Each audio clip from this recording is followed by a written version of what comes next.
Assalamualaikum warahmatullahi wabarakatuh. Barangkali agak berbeda edisi Selasa Sastra Juli 21 Juli 2020 ini karena belum lama ini seperti Jabat Donono, seorang penyair telah meninggal dunia. Malam hari ini mungkin kita mengenai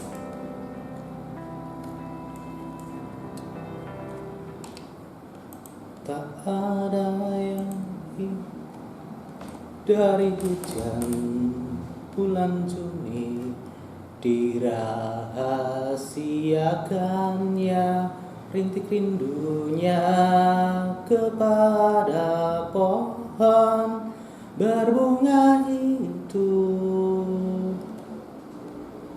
Tak ada yang lebih bijak dari hujan bulan Juni, dihapusnya jejak-jejak kakinya yang ragu-ragu di jalan itu.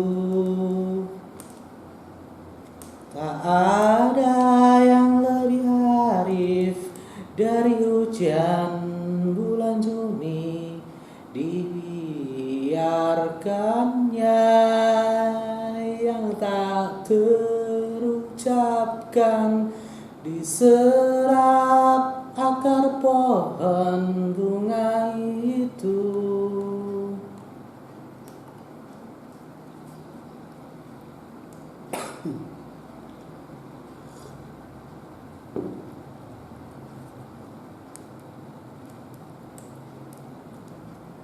Tak ada yang lebih tabah dari hujan bulan Juni, dirahasiakannya rintik rindunya kepada pohon berbunga itu. Tak ada yang lebih bijak dari hujan bulan Juni, dihapusnya jejak-jejak kakinya yang ragu-ragu di jalan itu. Tak ada yang lebih arif dari hujan bulan Juni, dibiarkannya tak terucapkan diserap akar pohon bunga itu.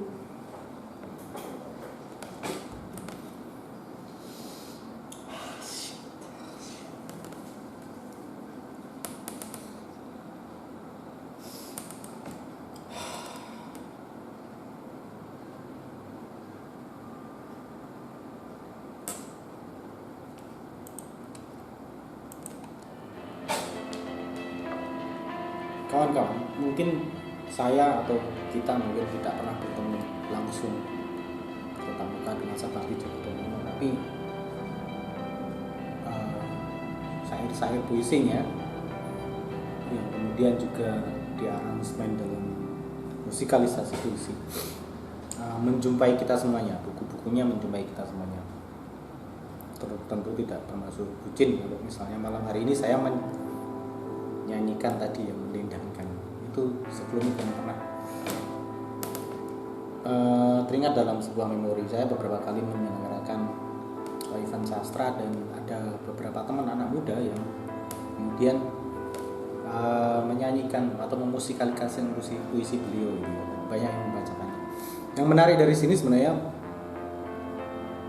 kata-kata yang dipilih sebenarnya sangat sederhana dan kadang-kala berisi tentang kehidupan kita, khususnya tentang percintaan, tetapi bukan percintaan yang lahiriah, bukan yang badaniah, bukan yang hawa nafsu, bukan yang ingin memiliki, yang ingin menguasai, yang sangat-sangat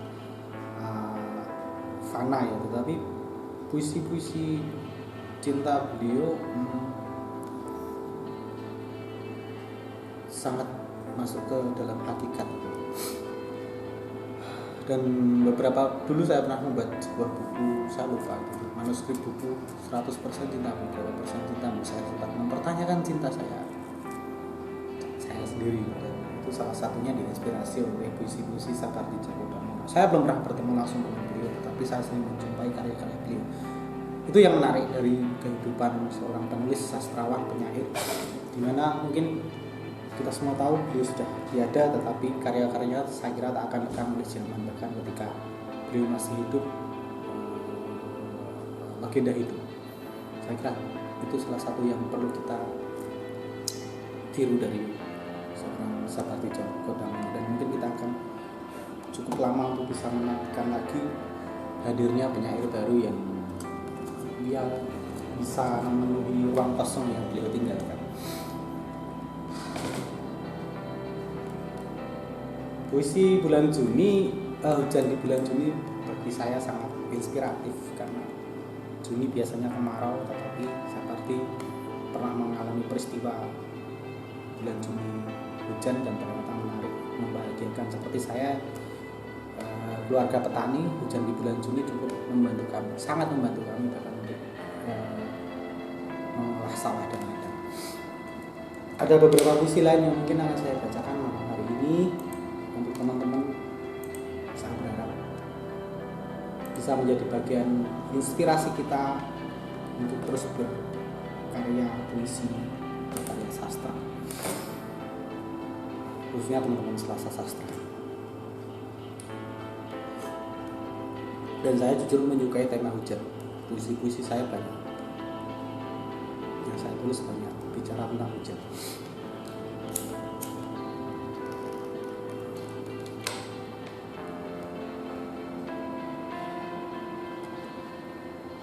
Hujan dalam komposisi.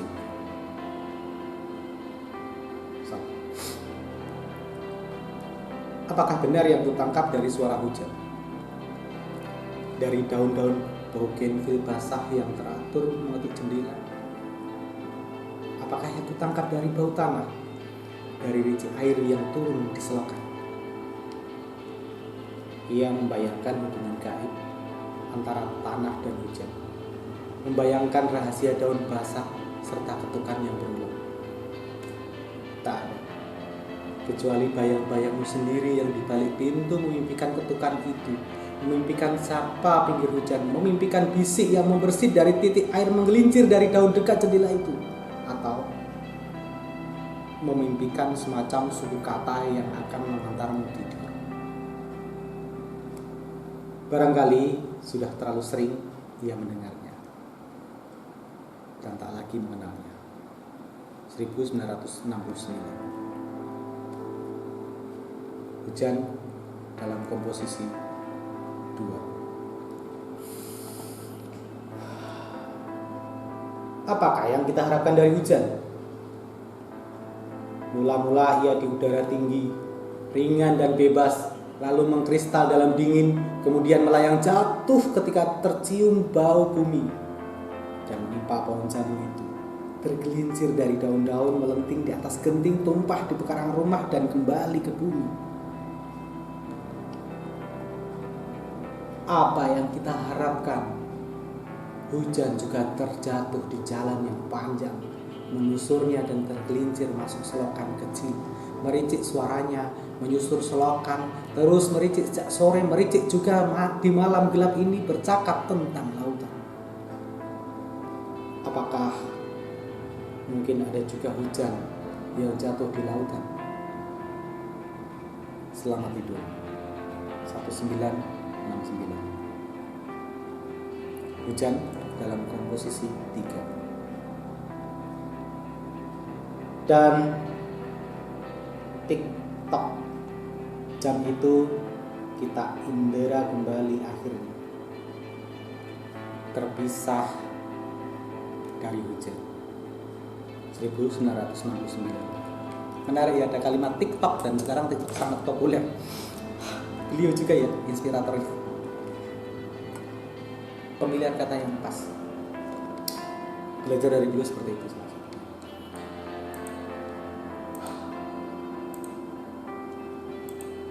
Yang hebat dari sastra tadi, salah satunya beliau yang lahir di tahun 1940 ya, jauh sebelum kemerdekaan, hingga masa usianya lebih dari 80 tahun dia masih aktif menulis puisi, pergi ke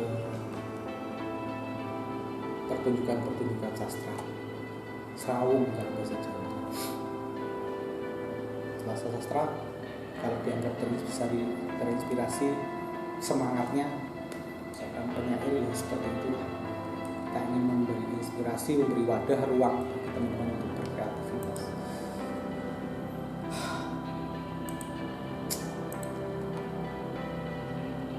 Saya bacakan puisi untuk selanjutnya, kawan-kawan.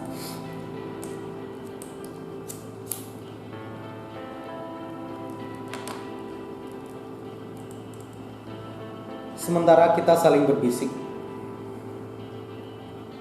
untuk lebih lama tinggal pada debu, cinta tinggal berubah bunga kertas dan lintasan angka-angka. Ketika kita saling berbisik, di luar semakin sengit malam hari, memadamkan bekas-bekas telapak kaki, menyekap sisa-sisa luka. Sebelum fajar, ada yang masih bersikeras abadi. 1966. Pramuka ya, api unggun. Tidak banyak sih yang aku pahami dari Sapardi Djoko Damono, tapi teman-teman saya yang kuliah di sastra bahasa dan sastra Indonesia sering merujuk puisi-puisi beliau untuk kemudian diubah, dipentaskan atau diapresiasi. Saya sendiri ini pertama kali membaca kan langsung karya beliau. Kalau biasanya saya baca bukunya gitu. Dan saya kira tetap sebuah inspirasi mengenai cinta yang universal, yang abadi adalah hal yang penting untuk ditulis dalam bentuk puisi. Ada puisi yang menarik. Judulnya Pertanyaan Kerikil yang Goblok. Kenapa aku berada di sini? Tanya kerikil yang goblok itu. Ia baru saja dilontarkan dari ketapel seorang anak laki-laki. Merontokkan beberapa lembar daun mangga, menyerempet ujung ekor dalam yang terperanjat, dan sejenak membuat lengkungan yang indah di udara, lalu jatuh di jalan raya, tepat ketika ada truk lewat di sana. Kini ia terjepit di sela-sela kembang ban dan malah bertanya, kenapa?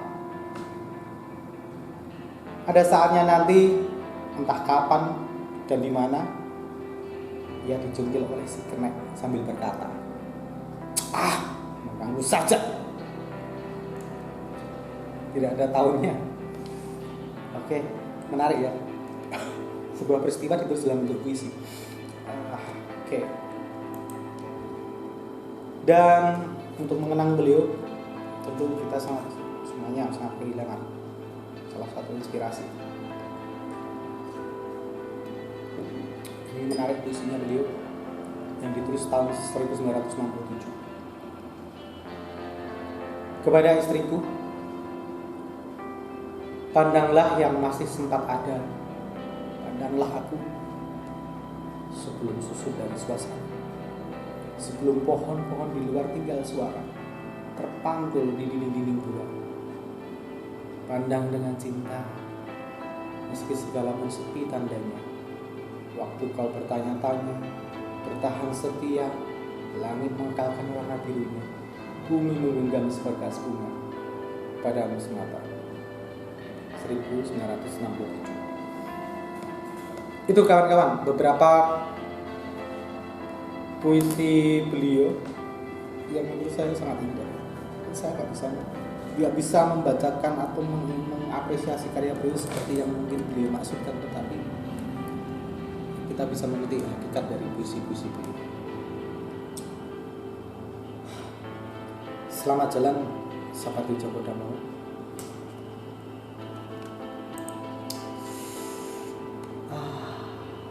Apa yang telah engkau tulis, karya-karya sangat menginspirasi generasi selanjutnya, dan semoga selalu menjadi legenda yang kekal berjalan. Kami sangat kehilangan, dan mari semuanya kita bisa mengambil pelajaran kehidupan dari seorang Sapardi Djoko Damono. Salam sastra, Selasa Sastra. Assalamualaikum warahmatullahi wabarakatuh.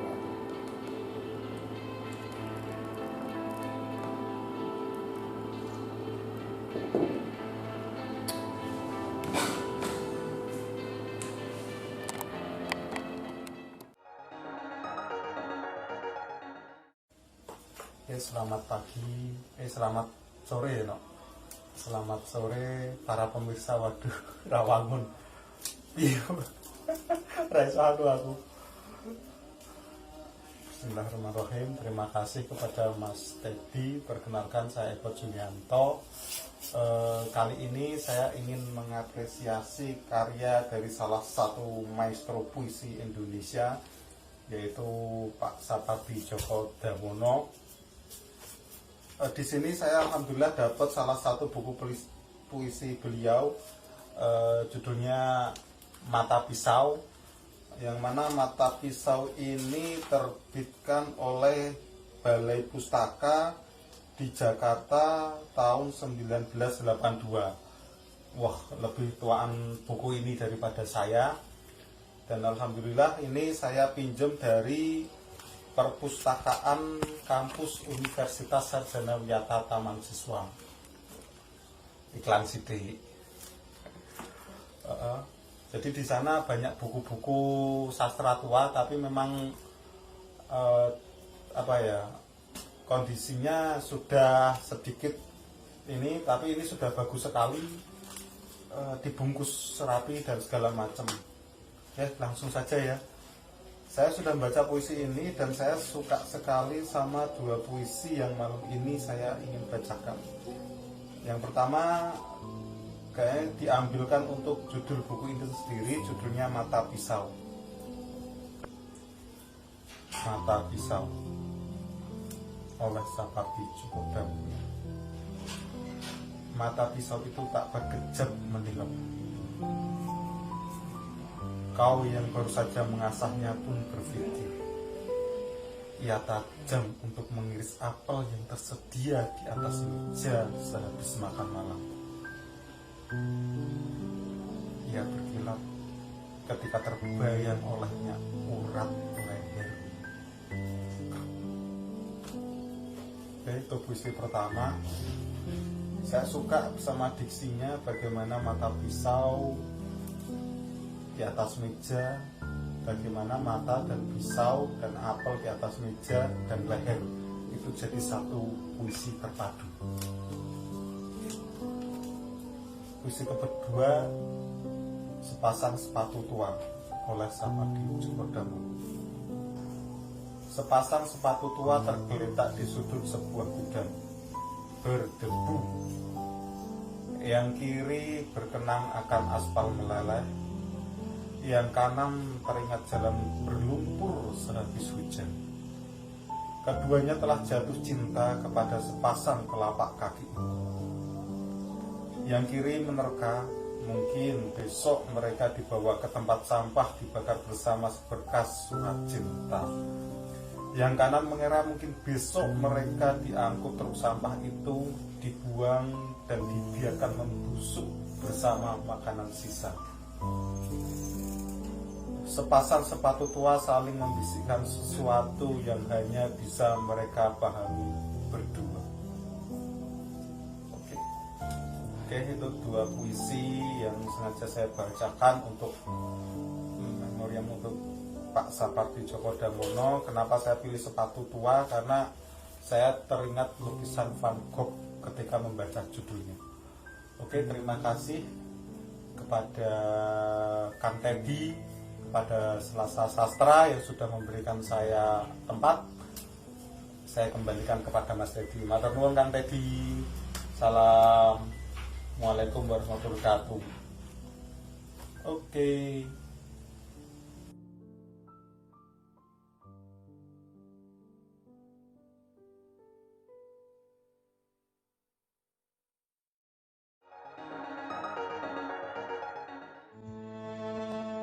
Lantas, bagaimana kita menyikapi kerinduan yang menyerang? Pertemuan telah hilang kehangatannya dan menjadi hal yang menakutkan. Kini, sepasang mata hanya mampu berkaca-kaca di balik jendela, membawa hati yang diselimuti kegelisahan.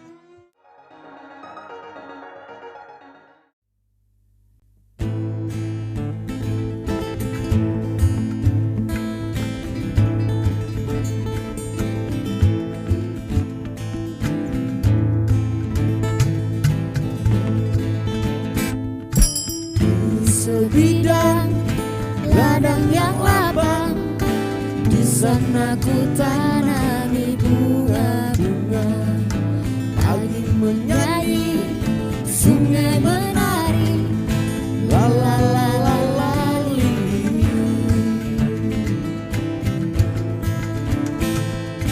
Di sebidang laman yang lapang, di sana ku tanami bunga-bunga.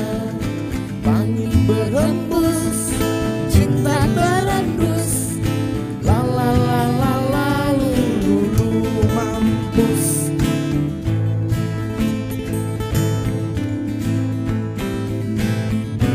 Mereka datang dari kota, mereka datang bawa senjata, todong sana, todong sini, lamanku kini berapi menyala.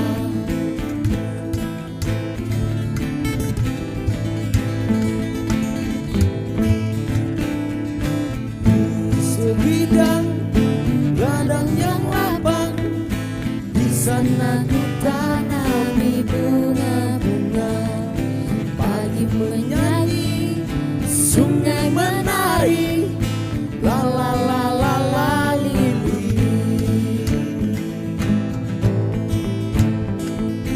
Di sebidang laman yang lapang, di sana ku tanami bunga-bunga.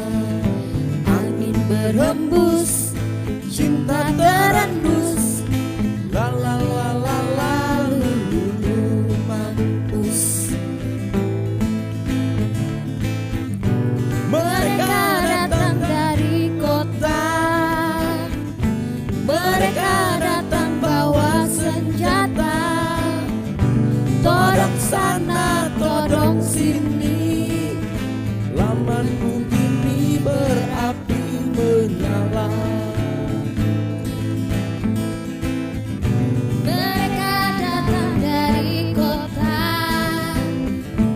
mereka datang bawa senjata, todong sana, todong sini, lamanku kini berapi menyala.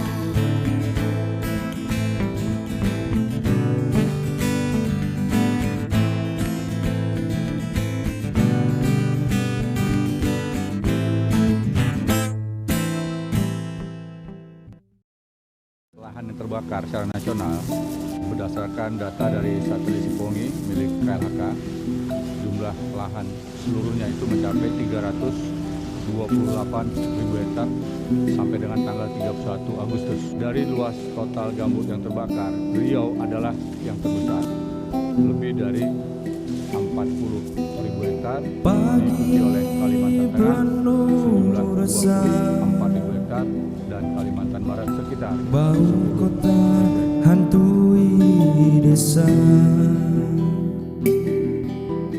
Matahari hilang di telan, metafor megahnya kota.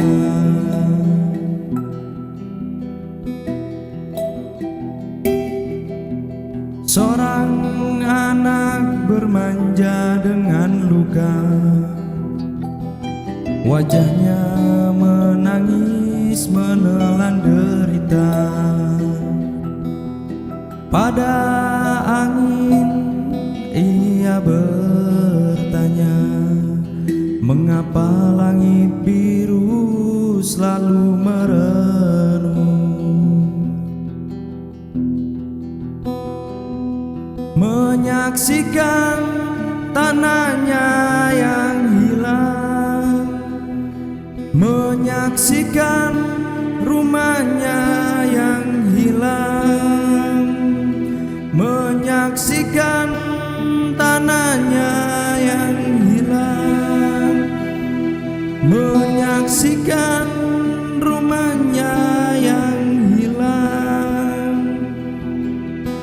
Air mata ilalang berkecamuk dengan luka. Air mata ilalang berkecamuk dengan luka.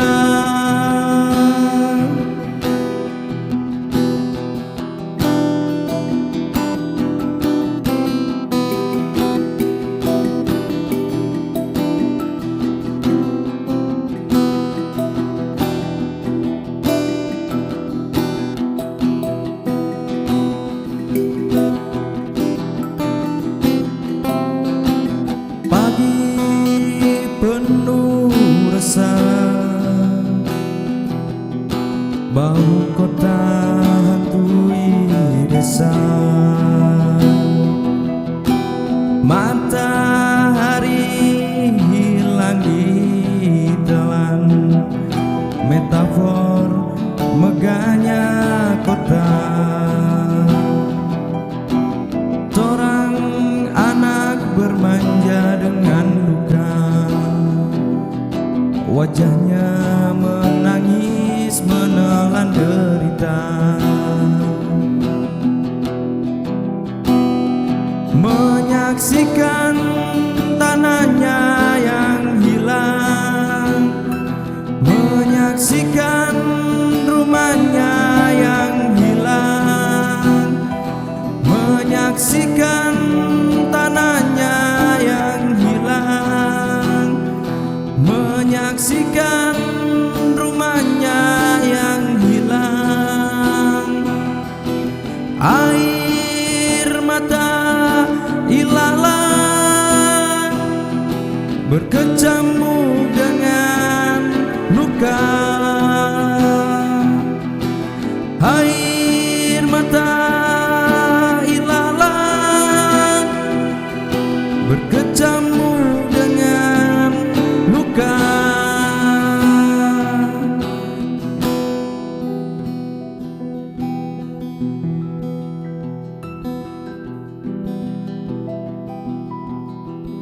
Air mata ilalang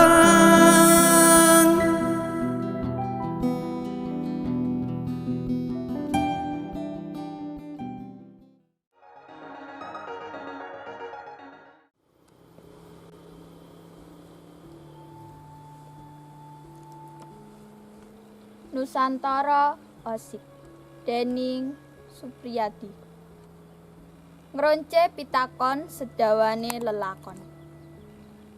Isih akeh cangkriman kang butuh wangsulan.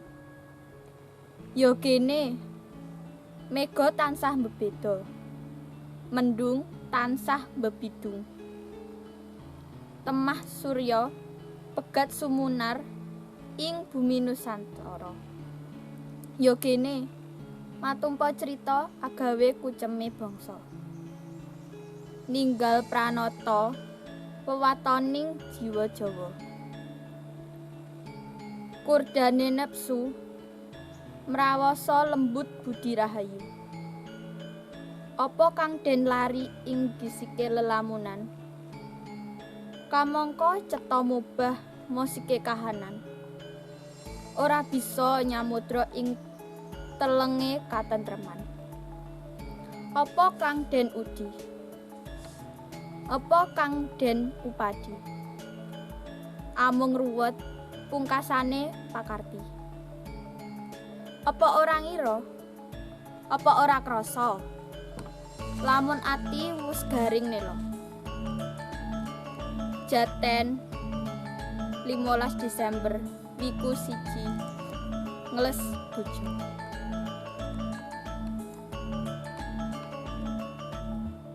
Tresno Sutra Dening Supriyati. Ati iki wis nela ngliwati ketiga dawa. Tresno nglaras alum garing tumancep ringkih ing lemah jenggring.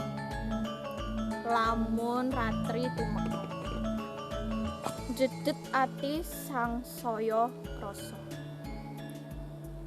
Sajadah teles waspa tumibah melas rerepa kekudung donga.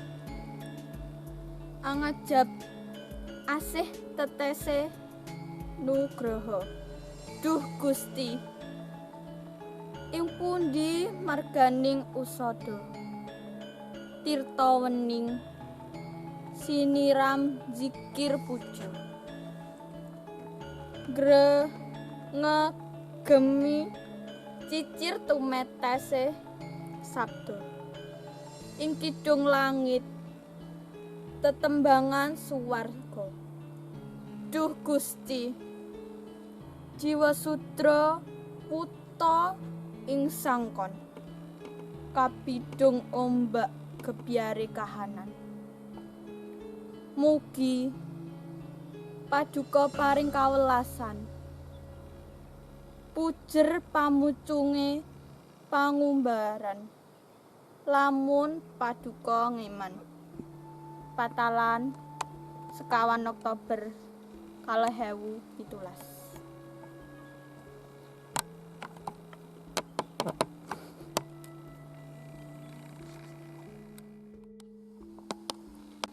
Sumilire angin dening Supriyadi.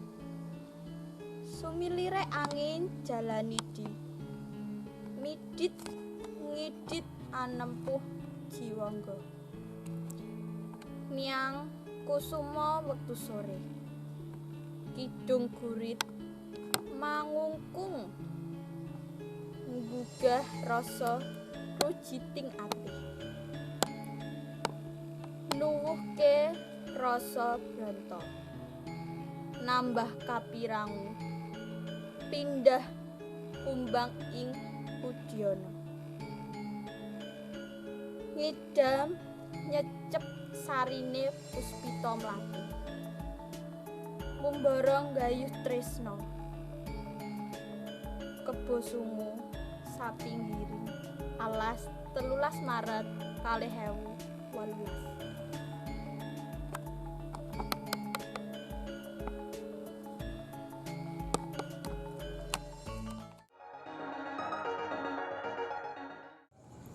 Becakku melapu oleh Mirna Radila. Jalanan kota sepi lenggang. Wisatawan tiada yang datang. Roda becak berputar menepi perlahan, meninggalkan pasar lenggang berjualan. Ia kayuh pelan, tak hendak berangkat. Sudah hampir separuh kota, apakah harus putar balik pulang? Roda becak mulai melepuh, besi ragangan mulai berkarat. Becakku melapuk perlahan. Dipaksanya lanjut perjalanan menuju pusat kota. Meski paru-paru mulai sesak pengap, ia berharap di sana mendapat penumpang. Ongkosnya buat beli seplastik beras, sebagai persembahan pada keluarga jika pulang ke rumah. Di hatinya tak pernah lagi terbesit membeli oleh-oleh untuk anak-anak. Pada Juni 2020.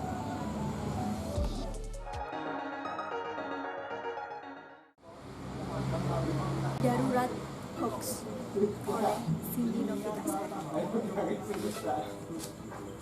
Suara sirine bak petir menyambar. Seketika mataku menatapnya. Belasan lelaki berbalut plastik berbaris rapi pada satu titik. Kami dilarang mendekat jika ingin selamat. Benda pipi berlayar mulai bergetar, berkirim desas-desus yang didengar. Positif. Untuk pertama kalinya, kata itu membuahkan ketakutan. Informasi hoax makin bertebaran. Sebagian mulai menghakimi dan menjauhi. Takut jika diri sendiri mati hari ini. 4 bocah menangisi kepergian ibunya yang mengidap preeklamsia. Namun orang-orang menuding mereka akan menularkan virus bahaya.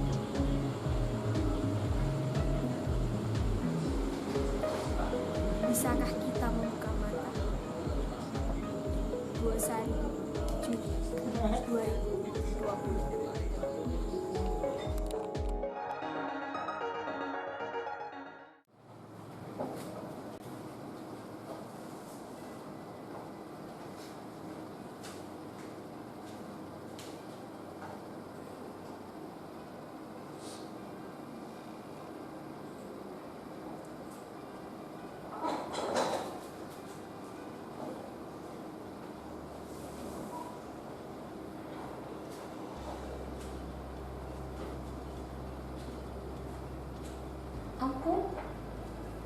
Aku di mana?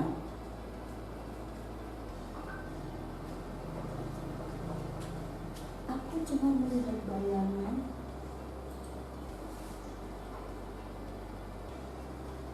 Tinggi. Pasti bukan aku. Karena aku kan tidak tinggi. Aku kecil. Aku mungil.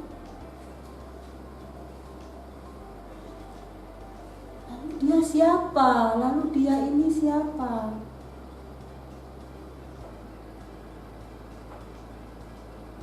Aku di mana?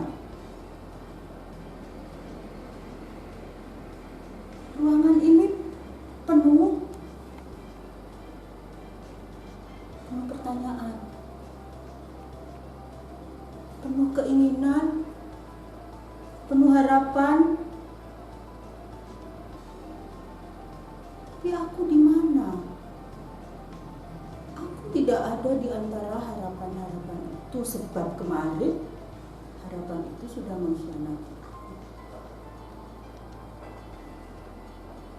Jadi aku pergi dari ruangan yang begitu penuh pertanyaan. Lalu aku kembali. Dan aku bertemu dengan bayang-bayang ini. Dan aku bertanya, aku di mana?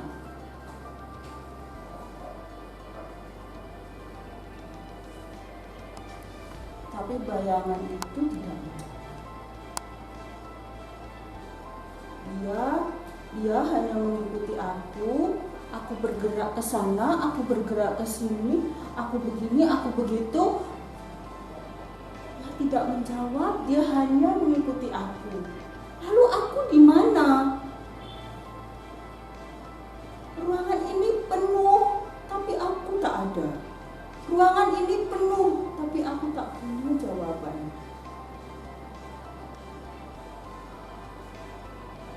Lalu aku di mana?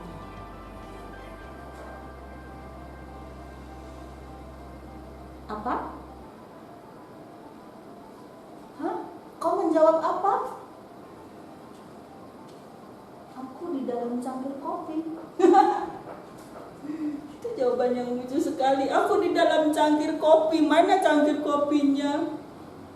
Nah, kau lihat kan bayangan? Kau membuat satu pertanyaan lagi. Aku di mana? Di mana cangkir kopiku? Sudahlah.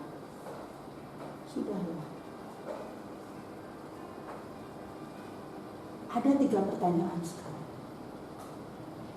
Kenapa aku ada di cangkir kopi? Tidak menyebut kopi. Di ruangan ini tidak ada kopi. Di ruangan ini hanya ada pertanyaan, hanya ada bayangan. Ada aku. Jadi aku di sini. Aku di sini di dalam ruangan ini.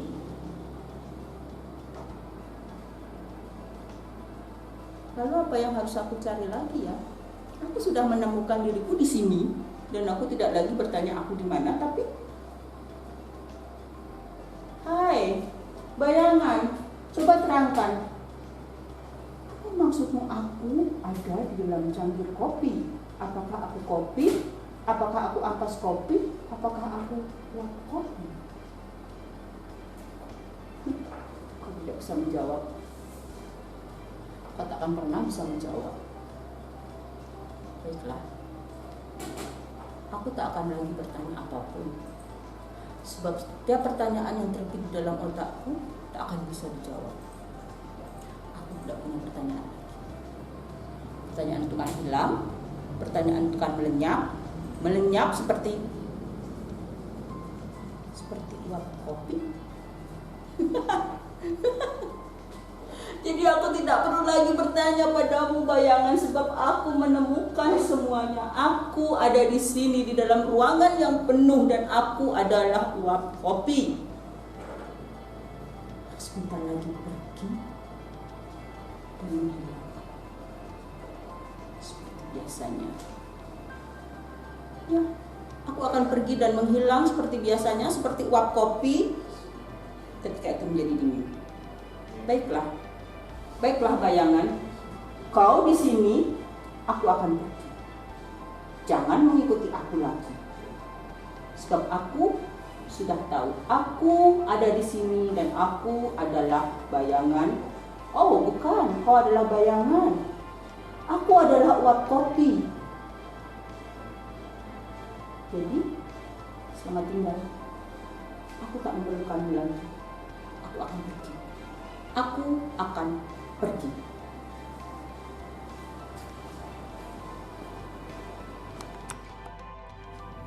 Halo daun. Halo kau juga. Dan halo kamu juga. Dan halo semut-semut. Dan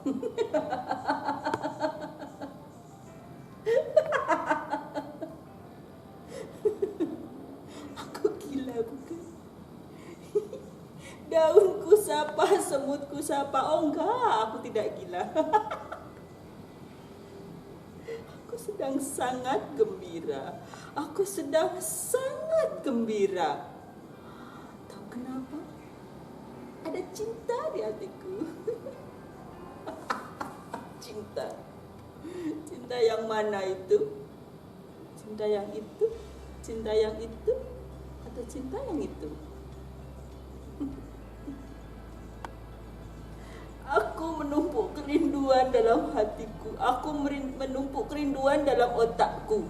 Aku menumpuk semua kerinduan itu, membangkitkan semua rasa, menumpuk, menaikkan ke atas sampai ke otak dan jantungku. Semuanya penuh dengan kerinduan cinta. Ada tawa. Kau lihat ada senyum di mataku, di bibirku, di mulutku. Tahukah kau bahwa tumpukan kerinduan itu begitu sakit sekali. Sakit karena kau tidak pernah hati ini begitu tetap merindu, begitu dalam.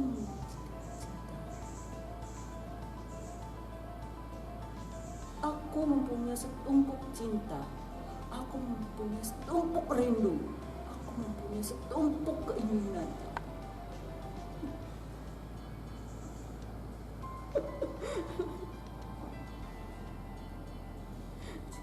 Itu manis, bukan? Cinta itu manis, tapi menusuk. Cinta itu lepas, terbang, jauh, jauh. Cinta tersenyum padaku pada suatu hari, pada suatu sore yang cinta menyapaku dan berkata hai. Lalu kau tahu apa yang terjadi? Cinta datang dan perlahan meninggalkan rindu, meninggalkan keinginan, meninggalkan jejak, meninggalkan lubang yang begitu dalam. Lalu aku bertanya pada daun, aku bertanya pada rumput, aku bertanya pada semua. Masih bolehkah berharap akan cinta? Masih bolehkah aku menangis dan tertawa karena cinta? Mereka diam. Tapi kutanya hatiku, mereka bilang ya.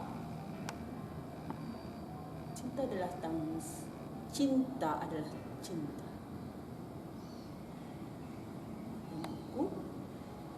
Aku adalah cinta.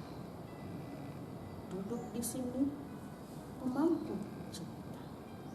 Duduk di sini, aku terpaku pada cinta.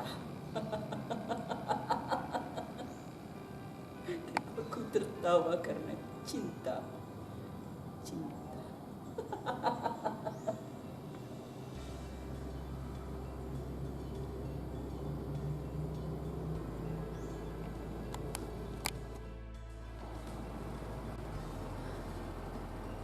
Sepuluh puisi untuk laki-laki berinisial abjad ke-10. Duduk. Aku menghitung luka-luka yang bertumbuh di setiap tarikan nafas. Dari angin yang membawa suara petikan gitar. Uap kopi sudah menghilang sejak tadi. Tak bisa aku sembunyikan tatap mata. Juga dari bintang-bintang. Kusiapkan hatiku dari segala luka yang menunggu di depan pintu, seperti ampas kopi yang tertinggal di cangkir, menunggu untuk dicuci. Lalu tumbuhlah 1000 luka, mengucur darah dari kerinduan-kerinduan yang dibawa suara petikan gitar. Pada malam-malam kopi beruap, menukar mimpi dengan senyum dan tatapan mata. Mata itu menyerut angan-angan, menatap sekilas demi sekilas. Ada api yang membakar di jantung. Bibir itu terpahat rapi, senyum melebar mengiris mimpi. Suara mengalir, membunuh perlahan. Jemari itu menggenggam bara, menyentuh dawai-dawai dalam otak. Ada rindu yang menumbuh menjadi batu. Aku ingin mencium mata itu, menyentuh bibir itu, berpegang pada baranya, membakar angan-angan hingga mengabut, biar lenyap seperti uap kopi. Lalu akan aku lupakan puisi-puisi yang belum sempat kutulis. merupakan ampasnya sendirian, dasar cangkir, pada senyum dan tatap mata yang kemarin mengusik mimpi di setiap tidurku. Biar saja menguap menjadi kenang, seperti lagu yang didendangkan sang penikmat senja. Aku hanya akan duduk menikmati luka yang pelan-pelan menumbuh, menghirup kopi dingin, lalu melukis kenang dengan uap. Aku ingin berteriak sekencang-kencangnya, aku jatuh cinta kepadamu. Dan ku hirup kopi senjaku, lalu mati. Senyummu tertinggal pada cangkir kopiku, bersama lagu yang bukan untukku. Suatu saat, aku akan datang bersama angin, menagih lagu yang pernah ku minta. Kau akan tahu saat bunga kuning kecil-kecil menaburi luka, menaburi gelasmu. Saat itu aku datang. Maka ketika mati menginap di otak, saatnya aku berkemas. Sebab cinta sudah menjadi batu, dan biarkan aku dingin, diam, seolah-olah mati. Sebab rindu yang hingar membeku.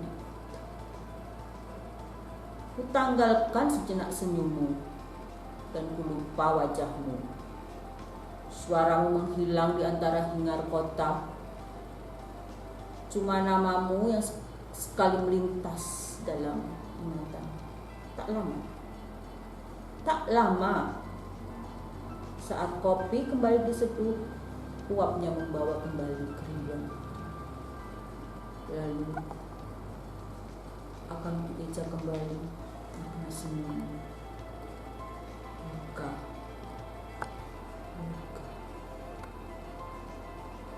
Dan jika kau berkata padaku, datanglah menjumpai aku akan bersegera menemuimu. Sukacitaku sambut tanganmu, ku genggam erat tanpa ragu. Dan jika kau bertanya padaku, maukah kau ikut denganmu sekarang? Aku akan membekas langkahku supaya bisa segera mengikutimu. Tapi rindu sudah menjadi batu dalam jantung. Terbatas lagi ini bersama. Mati.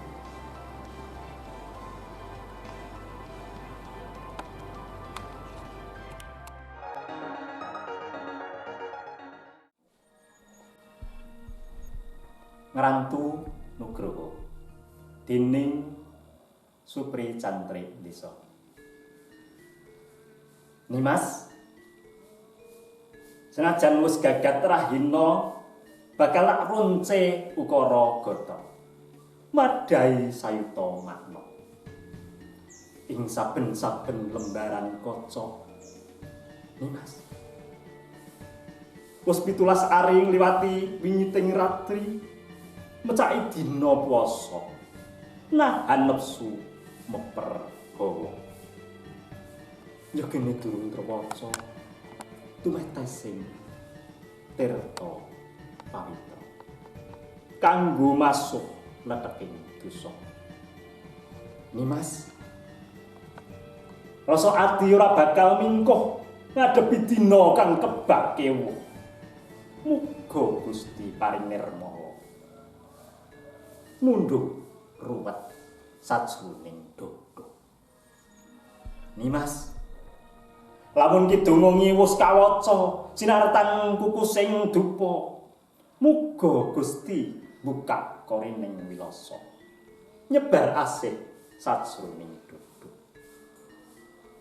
Nimas, lamun kidung ngiwus kawaca sinartan sundul kukusing dipa, muga Gusti buka korining wilasa nyebar asik sajroning donya. Nimas, ing wulan kang suci iki ayo padha ninting ati. Menawa ana ciciring jangkah uga cengkah sisimping pangangkah. Oh Nimas, muga ramelan iki dadi daya gayuh ngrengkuh urip mulya. Muga Gusti nyembadani. Manggih rahayu ing dina fitri. Kebusungu 17 Ramadan 1939 Hijriah. Jalma tata ambuka ati. Matur nuwun. Nyidam sari rasa tunggal. Gurit karipta dening Supri Cantrik Desa. 44 warsa iki dudu wektu sedina. Rikala cenger mijil sapa go garpu. Banjur binopong-bopong diemban, diindrit, didulang, disusoni, brangkang rerambatan. Jumangkah tekane peplak. Kinandri kanthi winulang urup clewa-clewo celap-celup cerewet ngrewet tan gambuh kang winicara polah tingkah agawe bungah ngrembaka tumeka dewasa sinom amratopa pindha mas cahyane wening ciptane mas kumambang luhuring warih winadan gendhaga mulya linarung kanyut anut ilining tirta amjur samudraning asmara ndana murup mahala hanggayuh tresna nyecep sarining madu branta manis karasa kadya lelumban ing bahnawa sarkara banjur tuh nyidam sari rasa tunggal sarira satunggal nyecep sadandang kula. Duh Gusti, awake iki wis tuwa. Tuwase tan ana, tuwa-tuwas uwase tan ana. Sepo, sepi, sepen tandane dumati. Ana ngendi dununge Quran sejati, sastra jendra pangruwating durangkara. Sun iki pangudi Quran sejati. Dudu ingar-ingring lati. Dudu tetembangan tembung. Tutuhna aku kang bodho. Menawa ana damar kang dumilah supaya uripku bisa urup sadurunge Gusti hamegat roh. Jaten 19 September 2016. Matur nuwun. Damar geguritan Ardini Pangastuti.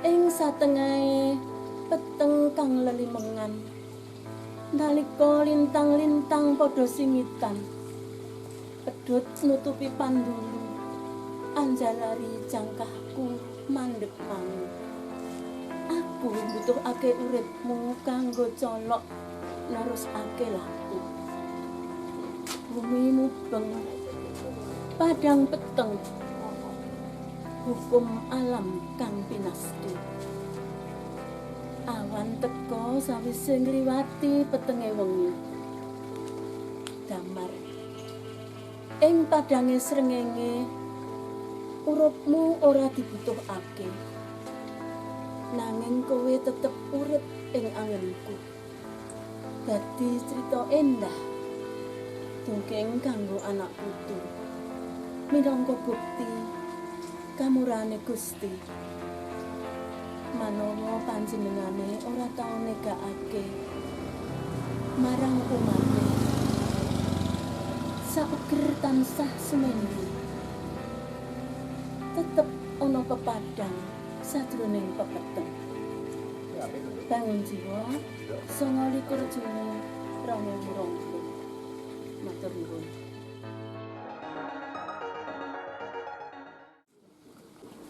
Puisi yang hendak saya bawakan ini saya ambil dari buku Irama Semesta, kumpulan puisi saya yang merupakan kumpulan tulisan-tulisan saya selama 20 tahun. Dan ini bisa disebut ide-ide itu berasal dari meditasi yang saya terjemahkan dalam karya sastra. Tentu saja ide-ide tidak bisa saya jelaskan secara utuh, tetapi dengan simbol-simbol yang tertulis dalam puisi ini, saya harap bisa sampai dari apa yang saya maksudkan.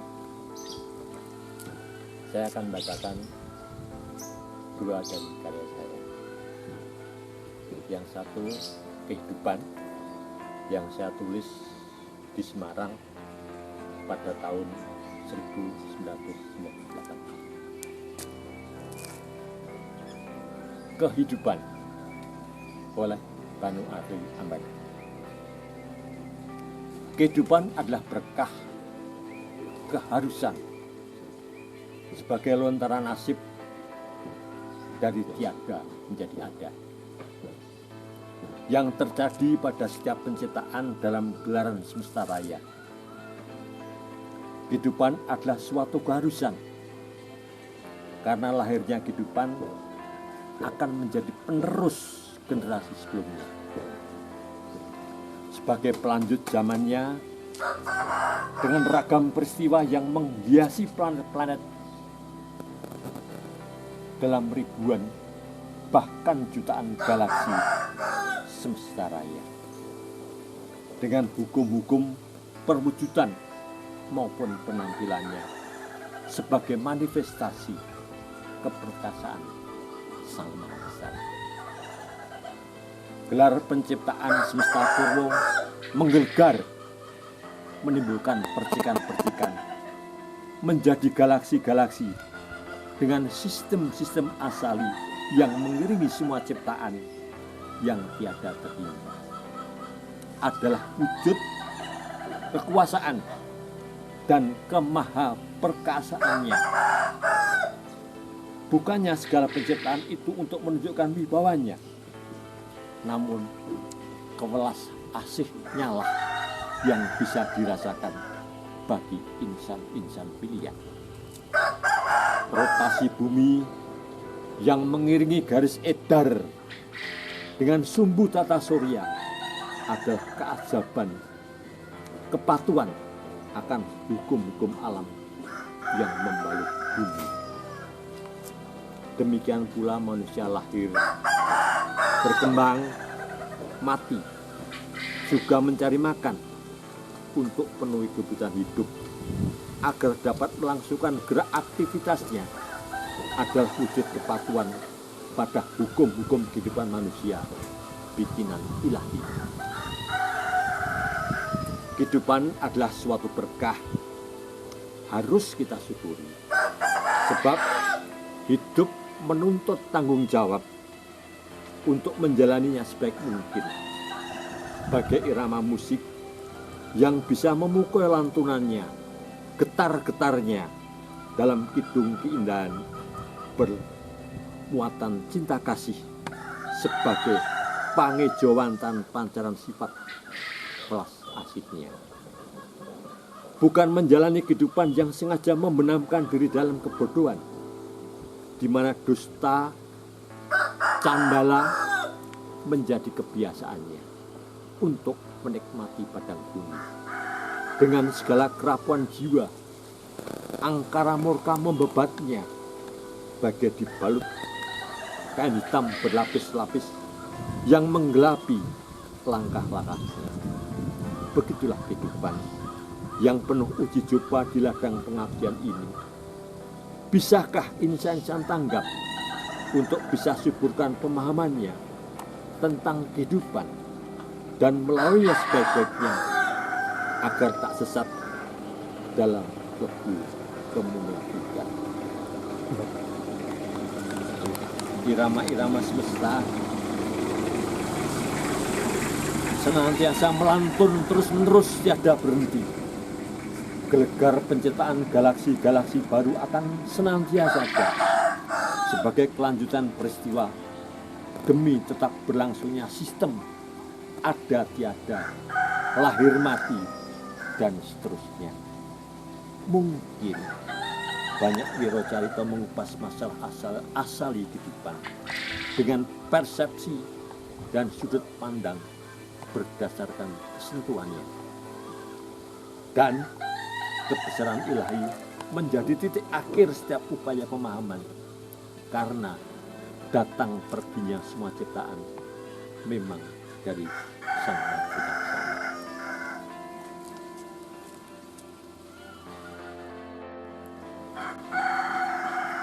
Kesedihan oleh Banwarli Ambar.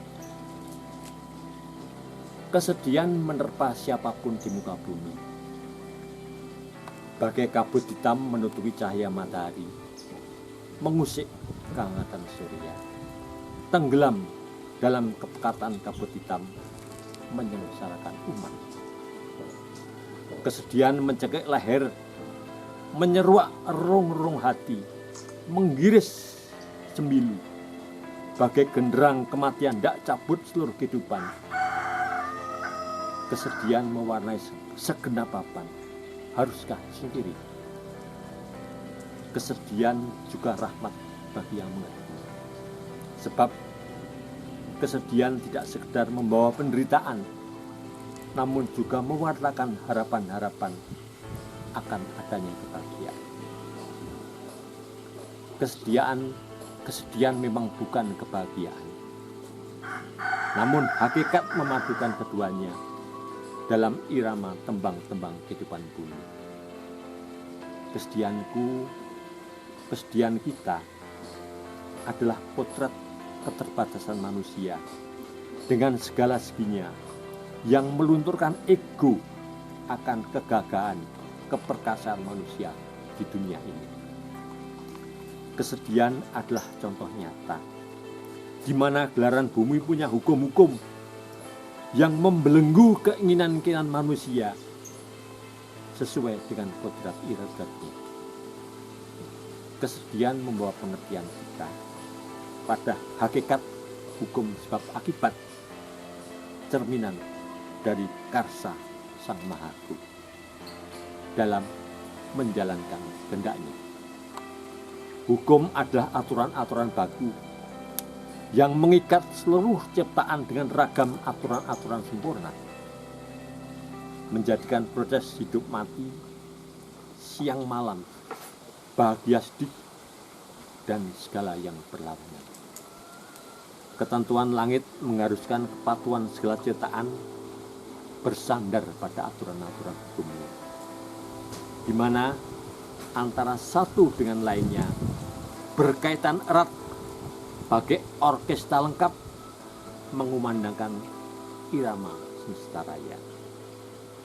Bumi hanyalah bagian kecil dari galaksi, begitu kok galaksi bukan apa-apanya dibanding seluruh semesta.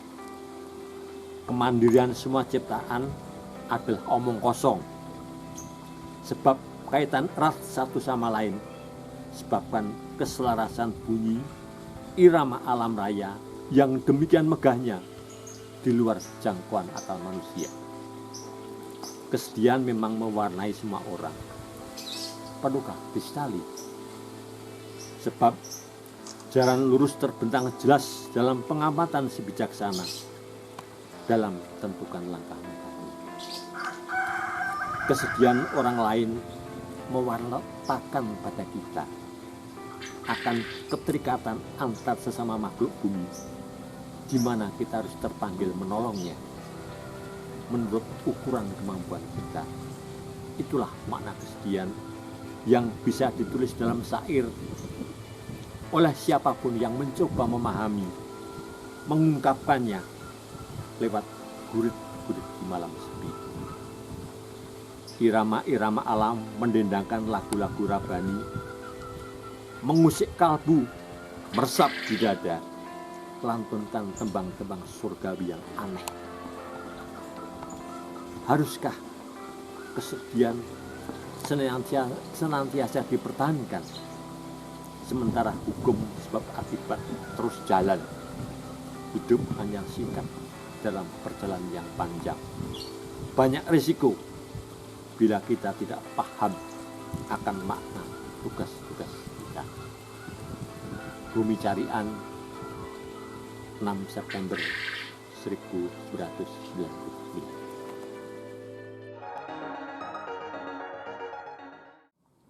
Saya Bu Wiwit Murniati, ibu rumah tangga biasa, punya usaha kecil-kecilan di bidang bakery. Ya walaupun jalan timik-timik tapi masih berjalan selama corona ini. Walaupun produksinya menurun tapi alhamdulillah saya masih bisa untuk produksi. Dan untuk marketing juga bisa keliling, walaupun mahasiswa, anak sekolah, perkantoran pada libur, tetap bisa untuk produksi. Pokoknya telaten ya. Monggo yang mau apa jajan laris queen bisa di warung ataupun supermarket. Ini ada dari tahun 97 sampai sekarang. Mudah-mudahan ya sampai anak turun-temurun nanti bisa untuk melanjutkan usaha saya sebagai ibu rumah tangga, tapi juga sebagai produsen roti, pengrajin produser kan besar ya. Terus saya bagi yang menginginkan pesen untuk acara apapun, produksi kami ada di Mrisi, RT 4, Selatan Pabrik Gula Madu Gesmo. Nanti bisa tanya-tanya, ya sedikit terkenal lah walaupun bukan artis untuk di kalangan Mrisi. Ya toh. Dan ini untuk menyambung biar rodok gayeng ini saya mau membacakan puisi. Tapi yo karang cuma ibu rumah tangga jadi puisinya yo nggak bisa seperti sastrawan kayak teman saya tuh Masnawi. Ya ini dari bukunya Masnawi. Nah, Lelaki Mengulum Sunyi, teman saya SD, SD-nya juga SD Mrisi, tinggalnya di Mrisi. Pokoknya temennya juga serba Mrisi. Ini harus balik. Pokoknya pokoknya seadanya. Ini mau membacakannya rodok berut maklum masih muda, jadinya ini bacanya ya rodok jauh kalau masih muda itu.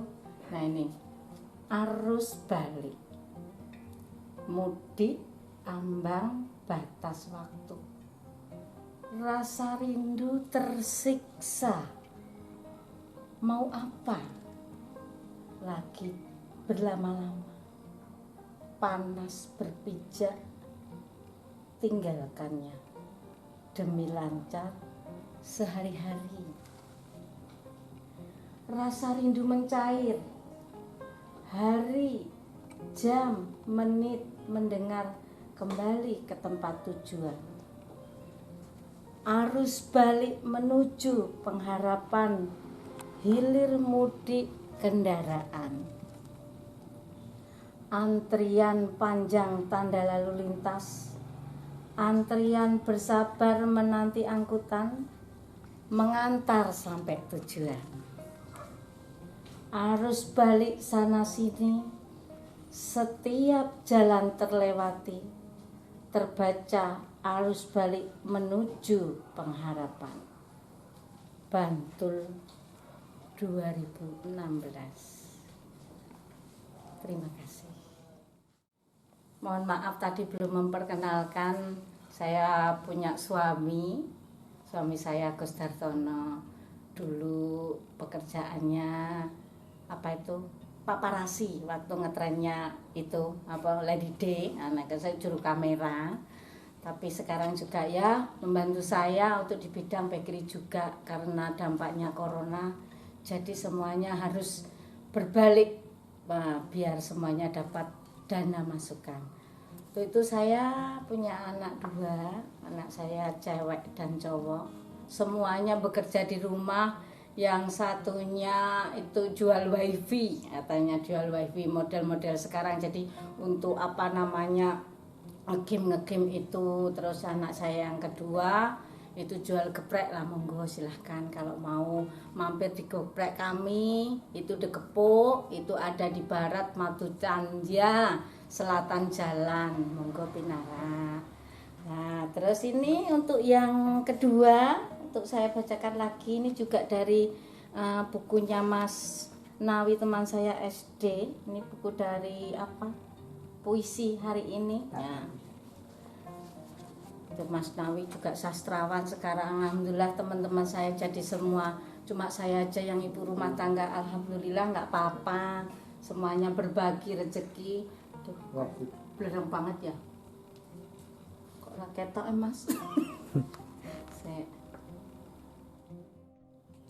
Kerja, semangat menyambung kehidupan. Pagi sampai sore menjelang ada kerja, ada harapan. Api menyala sangat perlu. Pagi, siang, sore tak lupa tungkunya. Keluarga bertahan nanti. Keringat membasahi tubuh. Kelelahan tiap sore lepas. Menikmati istirahat seharian penat. Hidup tugas kewajiban, kewajiban kepada yang kuasa, menjalankan kehendak berguna. Kewajiban menyambung hidup, kewajiban menjalani hidup kehidupan, menata rumah tangga, menata dirinya. Begitulah kerja, kewajiban dinikmati dalam bagaimanapun, sampailah kini menggelinding terus sampai nanti dan nanti. Yogyakarta 2015. Mas Asnawi.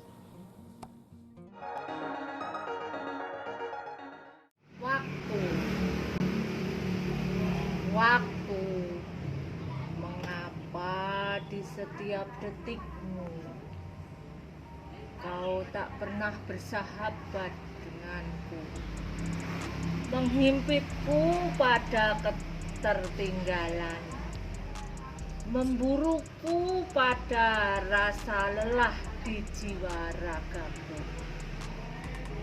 Waktu, andai jua kau beri sedikit kelonggaran, untuk kuhembuskan nafasku perlahan, berhenti sejenak dari rutinitas dunia, bukan menikmati indah ciptaan yang besar. Waktu, aku menyerah kalah untuk suatu perhelatan, diam pada ketertindasan keadaan, akhirnya pasrah jua pada takdirnya.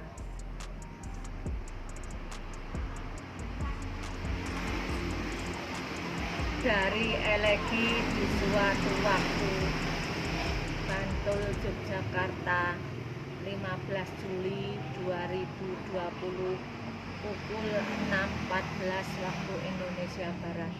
Terima kasih.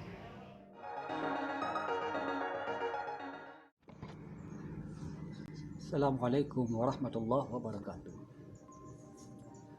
Wahai seluruh bangsa Indonesia dimanapun berada, apapun kalian itu, pemuda-pemudi, pelajar dari SD, SMP, SMU, mahasiswa, marilah bersatu, perkuat diri kita, perkuat akhlak, perkuat SDM kita, jadikan Indonesia berjaya, jadikan Indonesia negeri yang makmur, sentosa, adil, beradab.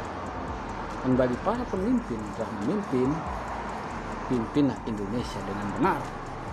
Jangan kalian hancurkan Indonesia dengan kepentingan kalian dan beberapa orang kelompok kalian. tapi berpikirlah untuk kemajuan bangsa, berpikirlah untuk kemajuan bumi pertiwi Indonesia, berpikirlah untuk kemajuan masyarakat, berpikirlah untuk kemajuan rakyat. Karena rakyat adalah sumber daya yang kuat bagi bangsa. Tanpa rakyat, bangsa tidak ada apa-apanya. Dan juga kita memiliki sumber daya yang berlimpah, maka kita harus bisa mengelola sumber daya kita itu. Kita harus bisa. Kita pasti bisa, bukan kita tidak bisa. Kita memiliki banyak SDM yang kuat, SDA yang luas, SDA yang tidak akan pernah habis, karena kita adalah pusatnya SDA, sumber daya alam, yang mana dari berbagai negara ingin masuk merangsek ke Indonesia, ingin memecah belah kita agar bisa menguasai bangsa kita. Maka dari itu kita harus kuat. Pelajar, pemuda-pemudi, mahasiswa-mahasiswi, pemimpin, rakyat, semua harus bersatu. Ekonomi harus kuat, pendidikan harus kuat, kesehatan harus kuat, agama harus kuat, hati kita bersih dari kotoran-kotoran untuk menghancurkan, untuk menguasai, untuk memikirkan diri sendiri. Jadi kita bersih dari itu, berpikir untuk negeri, kemajuan bersama. Mari buang semua sifat yang ingin merusak kebahagiaan bangsa pada masa depan. Pikirlah untuk anak cucu, bukan pikir untuk diri sendiri. Pikir dan pikir. Mari. Jangan berpikir untuk diri sendiri, tapi pikirlah masa depan bangsa dan negara, anak cucu. Tanpa dari sekarang kita mulai, akan hancurlah bangsa kita. Assalamualaikum warahmatullahi wabarakatuh.